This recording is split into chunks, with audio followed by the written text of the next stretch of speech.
Gold trusted gold buyers తాకట్టులో ఉన్న బంగారాన్ని విడిపించి ఈ రోజు ఉన్న మార్కెట్ ధరకే కొనబడును. మరిన్ని వివరాలకు సంప్రదించండి 7771077720. ఎస్డిఆర్ఎఫ్ బృందం తీవ్రంగా శ్రమిస్తున్న దృశ్యాలు మనం చూపెడుతున్నాం. ప్రస్తుతం బాసర గోదావరి పరివాహిక ప్రాంతంలో ఉన్న ప్రత్యేక దృశ్యాలు ఇవి. ప్రధానంగా ఒక సాధువును నేరుగా కాపాడి తీసుకొస్తున్న విజువల్స్ మనం చూపెడుతున్న పరిస్థితి. అయితే ఎటు చూసినా జలమయం అయిపోయిన పరిస్థితి కనబడింది. ముఖ్యంగా బాసర గోదావరి పరివాహిక ప్రాంతం అంతా కూడా వాటర్ ఫ్లోతో నిండిపోయి కనబడుతుంది. ఎటు చూసినా ఇబ్బందికరంగా మారిన పరిస్థితి. అయితే ఎన్డీఆర్ఎఫ్ సిబ్బంది తీసుకొస్తున్న దృశ్యాలు మనం ఆర్టీవీ ఎక్స్క్లూజివ్గా చూపెడుతున్నాం. ప్రధానంగా ఎస్డిఆర్ఎఫ్ సిబ్బంది నేరుగా తీసుకొని వస్తున్నారు. అటు లోతట్టు ప్రాంతాలు అంటే ఏదైతే ఆ టెంపుల్కు సంబంధించి లెఫ్ట్ సైడ్ ఉన్న ప్రాంతం అంతా కూడా నీట మునిగిన పరిస్థితి. దాదాపుగా 20 నుండి 25 లార్జీలు అన్నీ కూడా నీట మునిగాయి. దాదాపు 14 ఫీట్ల నీళ్ళు వచ్చాయి. ఎస్బీఐ నుంచి మొదలుకొని కొన్ని అన్నీ కూడా ప్రధానంగా ఇదైన పరిస్థితి కనబడుతుంది. ఒకసారి మనం మాట్లాడించే ప్రయత్నం చేద్దాం. గురుగారు ఏంటి, ఎక్కడి నుంచి వస్తున్నారు? నేను पद्मशाली सत्रम परिस्थिति हिंदी में अभी परिस्थिति देखे तो यहाँ का माहौल ठीक है, क्योंकि यहाँ का प्रशासन जो है वो समय पे नियंत्रण किया है। रात में 1:30-2 बजे हरिहरा कॉटेज में जो लोग थे उनको बाहर निकाला है और हम भी यहीं पे थे और पद्मशाली सत्रम में रुके थे। इस पानी का माहौल देख के थोड़ा सा डर लगा कि कुछ अलग अलग जगह के न्यूज़ सुन के कहीं बिल्डिंग गिर जाए, नदी के किनारे है, इसलिए हमने अभी निकलने का प्रयास किया। फिर एमआरओ साहब से वो कॉल किए थे, फिर उन्होंने उधर वो नाव भेजा था, पर ये लोगों ने कहा कि इधर से रास्ता अच्छा है, खाली हो गया, इधर से चलो महाराज बोल के इधर लेके आए। अच्छा, कैसा दिख रहा है पूरा? कभी भी आप देखे क्या ऐसा? नहीं, ये पहली बार देख रहा हूँ मैं यहाँ पे। ऐसे तो बहुत जगह पे देखे, पर यहाँ पर पहली बार देख रहा हूँ बासर में।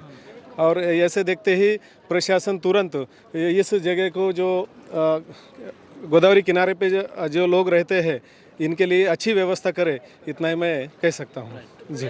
ఇది పరిస్థితి. ఈ ప్రాంతంలో ఉన్న ప్రజలకు మంచి సౌకర్యాలు కల్పించాలని నేను చెబుతున్నాను. కొంత భయానకమైన వాతావరణం ఏర్పడింది, అది మాకు ఇబ్బంది అనిపించిన పరిస్థితి. అయితే ఇక్కడ ఈ ప్రాంతంలో ఉన్న అధికారులు కూడా బాగా శ్రమిస్తున్నారని చెబుతున్న పరిస్థితి మనం చూపెట్టచ్చు. తాడు సాయంతో అదేవిధంగా కొంత ఎస్డిఆర్ఎఫ్ సిబ్బంది పడుతున్న విధానం మనం చూపెట్టచ్చు. అయితే ఇక్కడ పోలీసులు కూడా కొంత జాగ్రత్త పడుతున్న పరిస్థితి కనబడుతుంది. ఒకసారి పరిస్థితి తెలుసుకుందాం, పోలీసులతో మాట్లాడించారు. బ్రదర్, ఏంటి పరిస్థితి? ఎప్పటి నుంచి ఉన్నారు డ్యూటీలో?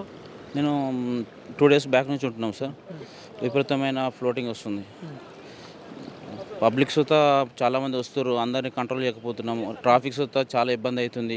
ఎన్డీఆర్ఎఫ్ సిబ్బంది టైంకి వచ్చి రిస్క్ చేసి ఆపరేషన్ చేసి లోపల ఉన్న వాళ్ళను బయటకు తీసుకొచ్చారు. ఇక సార్లు కింద చాలామంది చాలా కష్టపడి చాలా రిస్క్ చేసి కష్టపడుతూ రిస్క్ చేసి తీసుకొచ్చారు సార్. చాలా తీసుకొచ్చారు. ఇది పరిస్థితి. ప్రధానంగా అందరూ ఇబ్బంది పడుతున్నామని చెబుతున్న పరిస్థితి. ఒక ఎన్డీఆర్ఎఫ్ ఎస్డిఆర్ఎఫ్ అధికారి కూడా మనతో ఉన్నాడు, మాట్లాడిద్దాం. ఎస్ఐ స్థాయి అధికారి. ఏంది బ్రదర్, ఏంటి పరిస్థితి, ఎట్లుంది? సార్, మేము గత 2 రోజులుగా ఇక్కడ వరద ప్రభావానికి లోనైన వాళ్ళందరినీ రక్షిస్తూ వస్తున్నాం సార్. గత 2 రోజులుగా టెంపుల్కు వచ్చిన భక్తులు మరియు స్థానికులు చాలామంది ఈ వరద ఇళ్లలోకి కానీ లాడ్జులకు కానీ హోటళ్ళకు కానీ వచ్చి చాలా తీవ్రంగా ఇబ్బందులు ఎదుర్కొంటున్నారు. వాళ్ళకు కనీస నిత్యావసర సరుకులు కానీ వాటర్ ఫెసిలిటీ కానీ లేకపోవడం వల్ల మమ్మల్ని సంప్రదిస్తున్నారు, వాళ్ళని కాపాడమని చెప్పి. మరి కొందరు ముసలి వాళ్ళు, పెద్దవాళ్ళు కానీ అనారోగ్యము ఉన్నవాళ్ళు కానీ పిల్లలు కానీ వాళ్ళందరినీ కూడా నిన్నటి నుంచి ఒక 130 మెంబర్స్ వరకు సేవ్ చేయడం జరిగింది. ఏంటి అంటే ఇప్పుడు పరిస్థితి కొద్దిగా వరద ఫ్లో తగ్గుతుందా ఏంటి? నిన్నటితో పోలిస్తే కొంచెం పెరిగినట్టే ఉంది. మార్నింగ్ నుండి మేము అబ్జర్వ్ చేస్తున్నాం, పెరిగింది అనుకుంటున్నాము. ఇది ఇట్లనే కొనసాగితే ఇంకా చాలా మందిని మేము సురక్షిత ప్రదేశాలకి తరలించి వస్తుంది అనుకుంటున్నాం సార్. ఇప్పటిదాకా ఎంతమందిని తరలించారు ఏంటి సార్? ఇప్పటి వరకు మేము ఒక 140 2 రోజులుగా ఒక 140 మంది వరకు సురక్షిత ప్రదేశాలకి తరలించాం సార్. ఈ పరిస్థితి దాదాపుగా 200 మందిని సురక్షిత ప్రాంతాలకు తరలించామని 140 నుంచి 200 మందిని సురక్షిత ప్రాంతాలకు తరలించామని చెబుతున్న పరిస్థితి. ఎన్డీఆర్ఎఫ్ బృందం ఇంకా పనిచేస్తూనే ఉంది. దీంతో పాటు పోలీసులు కూడా పనిచేస్తున్న పరిస్థితి కనబడుతుంది. ఒకసారి ఇంకొంతమంది ఉన్నారు, మనం మాట్లాడించే ప్రయత్నం చేద్దాం. అసలు ఏంటి బాబు, ఎక్కడ ఏ ఊరు మీది? ఆర్మూర్ ఇది ఎటు వచ్చారు ఇటు? ఇక్కడ పద్మశాల సంఘంలో నేను ఏ ఊరు బాబు మీది? ఆర్మూర్ ఆర్మూర్ ఇటు ఎప్పుడు వచ్చిండ్రు? మేము సంవత్సరం ఇక్కడ ఉన్నాం పద్మశాల సంఘంలో. ఇక్కడ మేము పని చేస్తాం. మేము ఇక్కడ అన్నదానం ఇట్లా చేస్తాము. ఇక ఇంటికి పోతాం అనుకుంటే 3 రోజులు ఇప్పుడు నీళ్ళు ఉన్నాం అక్కడ. ఇక ఇంకా ఆడికి ఎక్కువైతే ఎట్లా అని సార్ నన్ను ఇంటికి మరి వాళ్ళ ఇంటికి అని చెప్పి. నీళ్ళు పెరుగుతున్నాయా తగ్గుతున్నాయా? ఇప్పుడు పెరిగినాయి, మళ్ళీ తగ్గినాయి, మళ్ళీ పెరుగుతున్నాయి. ఇప్పుడు మళ్ళీ కొంచెం తగ్గినాయి, మళ్ళీ ఇంకా పెరుగుతున్నాయి. అయితే మేము అనుకున్నాం మళ్ళీ ఇంకా రేపటిదాకా ఏమున్నదో తెలియదు. మళ్ళీ ఇంకా వాళ్ళు బొమ్మనంగా మనం ఉండు కూడా తప్పు కాదు. రాత్రి కూడా బొమ్మంటున్నారు మాకు. ఇక మేమే ఉన్నాము. తర్వాత వెనకాల అందరం విచారించుకుని అద్దు వాళ్ళు బొమ్మన మనం వెళ్ళిపోవాలి. ఇప్పుడు పద్మశాలి సంఘం అంతా నీళ్ళు వచ్చినాయా? మొత్తం లోపలంతా నీళ్ళు మొత్తం మీ దాకా మొత్తం రౌండ్ ఆఫ్ అయిపోయింది. అలా దిగదలు వీల్లేదు ఇక మొత్తానికి. మీరికి ఒక 2 తంతలే ఉన్నాయి అంతే, మీరికి ఎక్కుతాయి నీళ్ళు. అంతా అయింది మొత్తం నీళ్ళు అట్లా. ఇక అదే బాధతో మేము వెళ్ళి వచ్చినాం అంతే, ఇంకోటి ఏం లేదు. ఇది పరిస్థితి. ఒక రకంగా భావోద్వేగానికి గురైన పరిస్థితి. ప్రాణాలతో బయటపడ్డాం అని చెబుతున్న పరిస్థితి కనబడింది. అయితే మనం గోదావరి పక్కనే ఉన్నాం. ఒకసారి గోదావరి తాజా దృశ్యాలు కూడా ప్రజలకు చూపెట్టే ప్రయత్నం చేద్దాం. గోదావరి ఉగ్ర రూపం దాల్చింది. గోదావరి ప్రవహిస్తున్న ఫ్లోటింగ్ ఒకసారి చూపెట్టే ప్రయత్నం చేద్దాం. ఉధృతంగా గోదావరి ప్రవహిస్తున్న పరిస్థితి మామూలుగా అంటే అంటే మామూలు పరిస్థితి లేదు, మనం చూపెట్టచ్చు. గోదావరి నిండుగా ప్రవహిస్తున్న పరిస్థితి.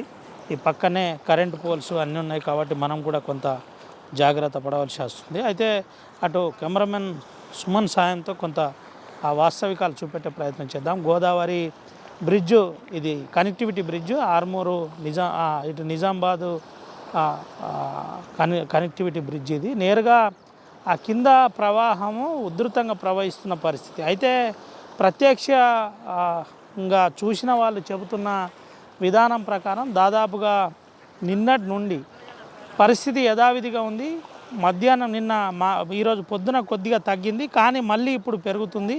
ఇట్లా పెరగడం తగ్గడం ద్వారా ఇబ్బందికర పరిస్థితి ఉంది అని చెబుతున్న పరిస్థితి కనబడుతుంది. గోదావరి ఉధృతి పెరుగుతుంది కాబట్టి గోదావరి పరివాహిక ప్రాంతాల్లో ఉన్న ప్రజలందరూ కూడా అప్రమత్తంగా ఉండాలి. అప్రమత్తంగా ఉంటూ వాస్తవికాలు ఏదైనా ఉంటే వెంటనే ఎస్డీఆర్ఎఫ్ కావచ్చు, ఎన్డీఆర్ఎఫ్ కావచ్చు, అధికారులు కావచ్చు, వెంటనే సమాచారం ఇచ్చి సేవ్ కావడానికి ప్రయత్నం చేయండి. ఎవరు ఎక్కడ సాహసం చేసే ప్రయత్నం చేయొద్దని ఆర్టీవీ మరోసారి అప్పీల్ చేస్తుంది. బాసరా ఆ లెఫ్ట్ సైడ్ అంతా కూడా ఎక్కడైతే ప్రధాన రహదారి ఉందో ఆ రహదారి నుంచి కిందిది ఆ గోదావరి కింది సైడ్ అంతా కూడా జలమయమైన పరిస్థితి. దాదాపుగా 10 నుంచి 14 ఫీట్ల water level, back water flow పెరిగిన పరిస్థితి. నిమిషం పెరుగుతుందని చెబుతున్న పరిస్థితి కనబడుతుంది. వాస్తవికాలు ఎప్పటికప్పుడు ఆర్టీవీ చూపెట్టే ప్రయత్నం చేస్తుంది. ఓటు స్టూడియో తెలుగులో న్యూస్ కి ఫాస్టెస్ట్ యాప్ ఇప్పుడు టోటల్లీ న్యూ అవతార్లో జస్ట్ 5 సెకండ్స్ లో కంప్లీట్ న్యూస్. సోషల్ మీడియాలో ట్రెండ్స్ కి one stop solution. Live TV app voice search option తో ఇప్పుడే డౌన్లోడ్ చేయండి లేదా అప్డేట్ అయిపోండి. యాప్ లింక్ డిస్క్రిప్షన్ లో ఉంది.